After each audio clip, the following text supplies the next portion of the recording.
Welcome to Made in Walker, the podcast that connects you to the people, the stories, and the ideas shaping our community. From local innovators to everyday change makers, we're diving deep into what makes Walker a great place to live, work, and grow. Here's your host, Nicole DiDonato. Thank you for joining us today. They're a business that has been rooted in Walker now going on 3 generations. I'm joined by Will Noordyk of Noordyk Business Equipment right here in Walker. Will, thank you so much for being here. Nicole, happy to be here. Thanks for having me. And going on to 3 generations, bring us back to the first generation, how that all started. Sure. So yeah, my grandfather was actually one that started the company. He started it in 1946. After he got out of the Army. In the Army, he was trained to fix typewriters. So when he got out, he said, that's what I'm going to do for work. Yeah. He started the company out of his parents' basement and in 1946. So next year will be 80 years for us. Oh, wow. He got a storefront sometime in the early 60s and grew that. It was a shared storefront, and I believe he got his own storefront in 1966. Yeah. He was doing typewriters, adding machines, cash registers, just kind of growing the business, and ended up growing to the point where he needed some more employees. My father started joining the company in, I believe, the early 70s, and he ended up taking over, moving the store from Leonard to Alpine in the late 70s. He bought the company from my grandfather, I believe, in 1988, kind of turned it into what it is now with the digital printing, printers and copiers, and more of the office materials. I think they changed names from Noordyk Typewriters to Noordyk Business Equipment, somewhere in there. And he moved from Alpine to Walker on Remembrance in 2007 to where we are now. So, wow. So you grew up around this throughout your life. Yeah. I was born and raised in Walker, not too far from where the building is now, and been in love with the community ever since. Yes. And growing up around the family business, did you think one day, I'll probably end up here, or were you hesitant? I was told I would, and I never thought I would, and they never really pushed it. You know, I went to work with my dad on Saturdays, helped him clean the shop, and like I said, grew up around it, and it's a family business, so even when business is done, it's at home, they're talking business, it's family, it's never gone. So I heard about it, I knew about it, but I wanted to work on cars, and they were very, very supportive of that. I graduated high school, and after that I worked on cars for about 7 years. That stopped being fun, so I was like, well, if you're not doing what you love every day, it's not fun, find something else to do. Talked to Dad, and he said, yeah, there's a sales position open, but you got to go through the process, go through the interview with the sales manager. So did all that, and turned out I ended up being pretty good at it and liked it, and here we are a couple of years later. Me and my sister are in the process of buying the company from our parents. So, yes, wow. And how has that family dynamic helped business or influenced business and how you operate? Yeah, sure. Well, like I said, it's always business is everywhere all the time for us. So even when we're out to dinner on Sunday after church, business comes up in conversation. It's inevitable. So it's nice because it helps move things. It helps business keep going because we can constantly talk about it, and we don't have to have meetings throughout the day with everybody else. But it comes with its challenges too. Sometimes you forget to, hey, it's Christmas. Let's focus on the family. Sure. But it's good. It's fun working with family. Yes, yeah. And since you've taken over or become part of the business, what types of changes have you seen as far as technology and through some of the hardships of the economy and such? So technology has been changing a lot. Yeah. The printers themselves haven't changed a whole lot in the past 10 years, but they come with a lot more security and scanning features, and people are trying to go paperless all the time, but we found out, hey, you still need to print, but we need to come up with some other business solutions to offer. So we have other office solutions like phones and folders, shredders, all that type of stuff. You mentioned hardships. We had a really hard time through COVID, as well as everybody else did, I'm sure. Yeah. But it was kind of after the fact. So we got through COVID okay. We maintained all of our service techs would be able to stay on staff, and we got to pay them. They got to work and help maintain the machines that were in the field for the businesses that were able to remain open. Our salesmen did have to take a layoff. And then the following years is really when it hurt, was when the supply chain had issues.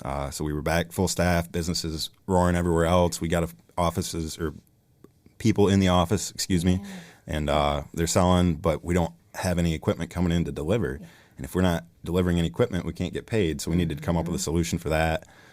We found a lead on some refurbished equipment that we were able to get back into our shop, refurbish ourselves, and provide customers with newer machines. We were able to pay our salesmen and move on. And around 2023, it all leveled back out to normal. So yeah, and probably feel not quite invincible, but having made through that tough time. Okay, it was eye opening, and it was challenging. But like you said, we're dealing with it now too with the tariffs going on and the supposed supply chain issues that are going to be coming up. Right. But we got a grasp on it, and we got a plan. So it's like, hey, we're not scrambling for the fences right now. We're bring it on. That's a strong place to be in. Yes. That's great. Yes, it is. And looking forward, where do you see the company once you and your sister kind of take over full ownership? Any ideas or so that you have? Yeah. So in the past, we've always just wanted to stay local and stay in West Michigan.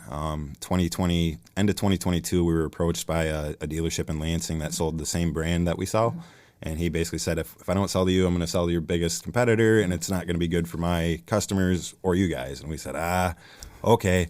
So that was October of 22. We closed on that company in January 23. So it was a really, really fast acquisition. But with that, it was kind of eye-opening of what the company could turn into. Yeah. And so me and my sister kind of took the lead at the Lansing location, and we're growing that business. And I think we want to just keep growing. So as long as we can keep taking care of our customers the way we have, we want to just keep growing and getting after it. So because you're not only serving West Michigan right now, you kind of branched out pretty good for the state. We like I said, we started in West Michigan and just kind of held our bubble here. But with the Lansing acquisition, we go as far east as we just signed a customer in Fowlerville. Okay, we go up to Mount Pleasant, Big Rapids, down to Kalamazoo and Battle Creek. So pretty good chunk of Central Michigan, if you will. Yes, And if running a family business and being involved day to day wasn't enough, you guys are incredible at getting out in the community and actually giving back. So, we try. And what's the passion and the motivation behind that? So it's like I said, I grew up in Walker, and we were always a part of the Walker Rec League sports, the hockey, the soccer, the baseball, the softball. I walk my dog at Walker Park almost every day, so it just feels natural to get back to the community that we enjoy. Yeah. My sister has 4 kids under the age of 10, so it's great to have all those events that you guys offer that she can take them to and we can enjoy. And if we can go to them and sponsor them and help give back, why not do both? Yes, absolutely, yes. And so your reach it's far-reaching, knowing that not only are you taking care of the community, but really in more ways than one you are. Yeah, for sure. Yes. And any examples of significant challenges that have stuck in your mind that kind of take you in another direction, or just challenges for the company? Not so much. I mean, other than the COVID thing and just struggling to keep up with technology. But we've had customers that have had issues getting financed. So we got customers that are new and they don't have credit, and they need to get lease approved to have a machine so they can do business. And that's kind of how we're different than some of the bigger companies, is we can cut through that red tape and say, well, the lease company doesn't want to finance you, but we know who you are as a person, and you're in our community too. So hey, we'll take a gamble on you. We'll finance it for you. You pay us a monthly fee, and we'll give you the machine. And so that's kind of how we cut through the red tape and cut through some other issues and struggles that other people have. But yeah, and that's great that, again, you guys are right here in our backyard and able to service our community that way. Yeah. And what is something with technology that maybe folks wouldn't typically realize that you deal with all the time, or that could be surprising? Yeah, the printer's a lot more than just a printer. Okay, They have a lot of options and a lot of different capabilities. They can scan, they can fax, you can scan stuff right to a specific folder. So you can print from your phone. There's just a lot of different fancy things that go on that people don't think of it. They just say, oh, it's a printer and it's not working today. Right. It's this big thing in the middle of the office. But that's pretty incredible. Yeah. What other types of things do you guys service? So we offer phone systems as well. So like voice over IP. A lot of people are going away from the big phone companies that use the telephone lines and going to an internet-based phone system. Same thing with fax. People are going away from the fax line and using an internet-based fax system. So we have stuff like that. We have other softwares that we offer for a lot of schools. People that need to print sensitive information that they print to a central location, so they don't want it sitting out there, so they hit print, but it actually won't release until they walk up and scan their ID badge or something along those lines. Okay, so different solutions like that. We offer a lot of stuff for print shops, like offline finishing stuff, like cutters, shredders, laminators, folders, anything that handles paper. We can typically have something to do with it. So, yes, I love that. Yeah. And, any kind of fond memories, either from growing up around this or any more modern ones? The acquisition of the building in 2007 was cool. We renovated it quite a bit. Because what was it before? It was Garter Pool Building before. And so, we totally redid the look of it. It was a two-peaked sloped roof, and now it's one. Yeah. We added on a garage. Another thing that happened, I couldn't tell you when. It had to be around 2013 or 14. We had the roof of our barn caved in from snow. So that was scary. We got a call on Sunday after church from the cops, and come down to work. Your barn collapsed. Yeah, so. those winters had a lot of snow. Yes, they certainly did. But other than that.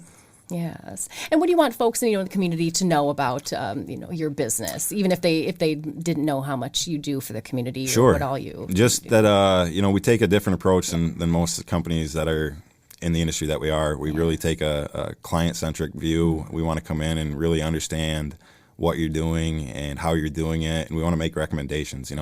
We don't want to just be a third quote for you. Yes. So we're here to make our lives easier. That's right. So That's right. We really appreciate all you do for community business-wise, but especially beyond as far as giving back. It means so much to us. So, Will, thank you so much for being here today. Happy to be here, Nicole. Thank you for having me. And we appreciate you tuning in as well. Thank you for joining us for this episode of the Made in Walker podcast. If you have comments or questions about this podcast, or if you have suggestions for future episodes, we'd love to hear from you.